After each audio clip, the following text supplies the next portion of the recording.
नमस्कार साथियों। आजकल एक बहुत बढ़िया चलन हो गया है। जब पुरानी पेंशन की बात आती है तो तमाम सारे अर्थशास्त्री तमाम सारे आंकड़े लेकर निकल आते हैं और कभी आरबीआई, कभी अर्थशास्त्री और तमाम तरह के लोग आकर ये बताने के लिए कि पुरानी पेंशन से देश का गर्द हो जाएगा, पुरानी पेंशन देश का विकास रुक जाएगा। शायद ये सारे लोग झूठे तथ्य दे रहे हैं और इसी बात को हमें बहुत ज़रूरी था क्लियर करना। जैसे अभी रिपोर्ट लगातार आ रही है कि आरबीआई ने एक रिपोर्ट दी है कि ओपीएस से राज्यों पर भार पड़ेगा और केंद्र सरकार का जो विकास का काम है वो रुक जाएगा। मज़े की बात है, आपको जानकारी के लिए बता दूं, जिस आरबीआई के अधिकारी लोग ये रिपोर्ट दे रहे हैं, अगर उनकी आप सैलरी की बात करेंगे तो वहाँ पर जो बड़े लगभग 2% के जो अधिकारी होते हैं लगभग आरबीआई के, जिनका सालाना वेतन 73.1 लाख से ज़्यादा, 1% ऐसे भी अधिकारी होते हैं जिनकी 96 लाख से ज़्यादा की सैलरी होती है आरबीआई के अधिकारियों की। वो आपको ये बताने आ रहे हैं कि ओपीएस से देश गर्द हो जाएगा। शायद अगर वो इस बात को सोचते कि इतनी बड़ी सैलरी ले रहे हैं तो उससे गर्त में देश नहीं जाएगा। लगातार अर्थशास्त्री लोग यही बात बोल रहे हैं और ये बोल नहीं रहे बल्कि बुलवाए जा रहे हैं। ओपीएस के पद के खिलाफ में एक माहौल पैदा किया जा रहा है। और अगर मैं कुछ सवाल रखना चाहता हूँ, अगर ये बात मेरी झूठी है तो फिर विभाग के लोग इसका खंडन करें आकर के। जिन लोगों ने तथ्य झूठे दिए हो वो लोग खंडन करें। 2014 के पहले जो कॉर्पोरेट टैक्स हुआ करता था वो 30% हुआ करता था, वो 22% कर दिया गया। किसका फ़ायदा हो रहा है, देश का या उद्योगपतियों का? 2023-24 के अगर हम आंकड़ों की बात करें तो लगभग 35,000 करोड़ की राहत पूंजीपतियों को दी गई है। देश का विकास हो रहा है या पूंजीपतियों का विकास हो रहा है? आपको अगर बात करें तो लगभग 17.46 लाख करोड़ रुपए बैंक का बट्टे खाते में डाल दिया गया है। देश का विकास हो रहा है।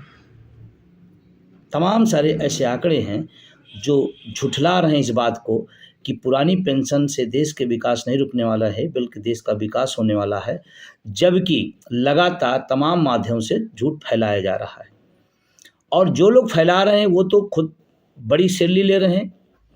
एक देश का अर्धसैनिक बल पेंशन ना पाए और आरबीआई का एक शीर्ष अधिकारी करोड़ों रुपए के आसपास सैलरी लेता है तो वो ज्ञान देने आता है एक छोटे से कर्मचारी को, एक सफाई से कर्मचारी को, एक छोटे से जो बाबू होता है, जो छोटे तनख्वाह वेतन भोगी होते हैं, उनको बताने आ रहा है। और पूरा मीडिया हब, पूरा जो सरकारी तंत्र है, सबको इस बात के लिए लगा दिया गया है कि पुरानी पेंशन देने से। मज़े की बात है, जिन लोगों ने लगाया है वो खुद कई पेंशन लेते हैं। जो लोग बताने आ रहे हैं वो खुद बड़ी सैलरी और बड़े वेतन पेंशन के भोगी होते हैं। उसके बाद इस तरह का रिमर फैलाया जा रहा है। मुझे इस बात के लिए बड़ा आश्चर्य हो रहा है कि उसके बाद भी तमाम सारे लोग इस तथ्यों को जानते हुए भी, तमाम बुद्धिजीवी और पढ़े लिखे भी इन झूठे आंकड़ों में पड़ जाते हैं। मैं कहता हूं, अगर आपको इतनी दिक्कत है तो खुली डिबेट कराइए।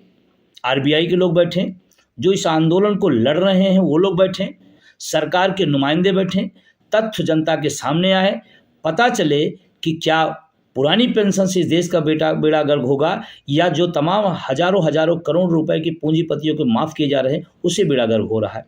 तमाम सारे उससे उद्योगपति हैं जो देश के मेहनत कश लोगों का, वो गरीब गुरबा किसान जो इस देश के लिए टैक्स देता है, उस टैक्स के पैसे को लेकर के चला गया है बाहर। आज तक मजबूत सरकार उन कमज़ोर भगोड़ों को वापस नहीं ला पाई है और तमाम सुधार की बातें होती हैं। और मज़े की बात इसमें देखें कि दो तरह के तत्व रखे जा रहे हैं। एक तरफ बताया जा रहा है कि हम दुनिया के एक आर्थिक महाशक्ति बनने जा रहे हैं या बन गए हैं और हमें पेंशन देने में दिक्कत होती है। जिस देश में इस देश के लोगों की सुरक्षा, सामाजिक सुरक्षा देने से सरकार वंचित कर दे रही है, जिस देश में संविदा का सैनिक रखा जा रहा है, उस देश की इकोनॉमिक्स मजबूत कैसे हो रही है, मेरे आज तक समझ में नहीं आया।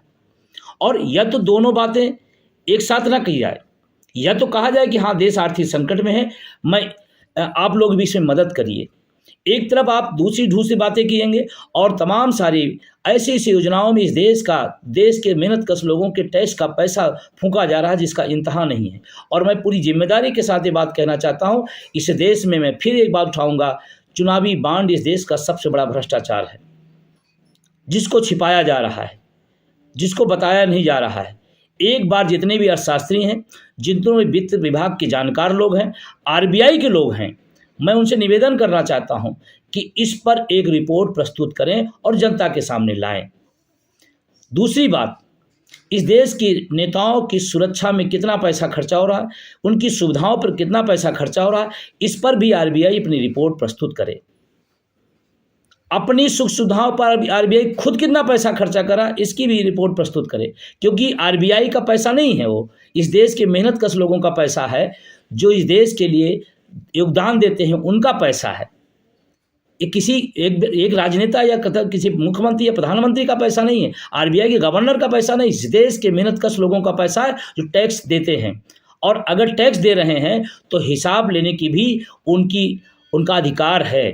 तो आरबीआई से मेरा निवेदन है कि आरबीआई के लोग अपने वेतन को देखें, अपनी सुविधाओं को देखें, उस पर एक रिपोर्ट प्रस्तुत करें और नेताओं की सुख सुविधाओं पर अपनी रिपोर्ट प्रस्तुत करें। उसके बाद फिर कोई बातचीत आगे की जाए, अन्यथा देश को गुमराह न किया जाए। और एक पूरे देश के अंदर एक माहौल पैदा किया जा रहा है, ओपीएस से देश का सत्यानाश हो जाए। मैं कहता हूँ इसके पहले जब देश गरीब था, इकोनॉमी बहुत कमज़ोर थी, तो कैसे पैसा दिया जा रहा था।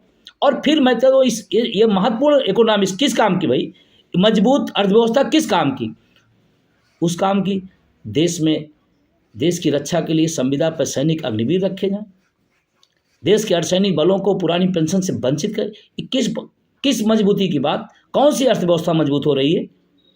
हाँ, कुछ लोगों के लिए मजबूत हो रही होगी। और मैं पूरी जिम्मेदारी के साथ ये बात कहना चाहता हूँ कि इनके झांसे में ना आए, अपने आंदोलन को आप आगे बढ़ाएं। आपका आंदोलन, इसका मतलब बहुत सही जगह पे और सही दिशा में जा रहा है, तभी रोज लोगों को उतारा जा रहा है। अगर उतारा जा रहा तो आपको निराश होने की जरूरत नहीं है, आपको और मजबूती से अटेवा एवं ओपीएस के साथ खड़ा होना पड़ेगा, जिससे ये जो कुलबुलाहट है, जो झुंझलाहट है, जो लोगों से बुलवाया जा रहा है, वो तथ्य सामने आने चाहिए और आना चाहिए। और हम तो स्वागत करना चाहते हैं, लेकिन तथ्य एक तरफा ना आए। दिखाइए ना, आरबीआई रिपोर्ट प्रस्तुत करे, 800 लोगों में आदमी कैसे जीवन यापन करेगा, एनपीएस के तहत 1200 रुपये में कैसे जीवन यापन करेगा, इसकी एक रिपोर्ट प्रस्तुत की जाए। इस देश में एनपीएस के तहत कितने पैसा कितने लोगों को मिल रहा है और उनका जीवन यापन कैसे चल रहा है, इस पर एक रिपोर्ट प्रस्तुत करें। वो चाहे देश के अर्थशास्त्री हो, वो चाहे देश का हमारा आरबीआई हो, या और तमाम सारे जो यंत्र चलाए जा रहे हैं। देश की मीडिया से मैं भी एक बात कहना चाहता हूँ, एक बार वो रिपोर्ट जरूर प्रस्तुत करें। इस देश में एनपीएस के तहत जो लोगों को पैसा मिल रहा है, उसके तहत उनका जीवन यापन कैसे चल रहा है। इन तत्वों को अगर आप देखेंगे तो इस आंदोलन को बलगलाने के लिए, इस आंदोलन को दिग्भ्रमित करने के लिए ये प्रोपेगेंडा है। मैं पढ़े लिखे उस समाज से अपील करना चाहता हूँ, तथ्यों को पढ़ें और मजबूती से अपनी बात रखें और अपने आंदोलन को मजबूत करें। ये मेरा निवेदन है। आने वाले टाइम में और तमाम आंकड़ों के साथ मैं आपके साथ प्रस्तुत हूँगा। और आपसे मेरा निवेदन इस बात का है, आंदोलन सही दिशा में है, आप आगे बढ़ते जाइए, साथ देते जाइए। एक दिन इस देश में 110% पुरानी पेंशन बहाल होगी।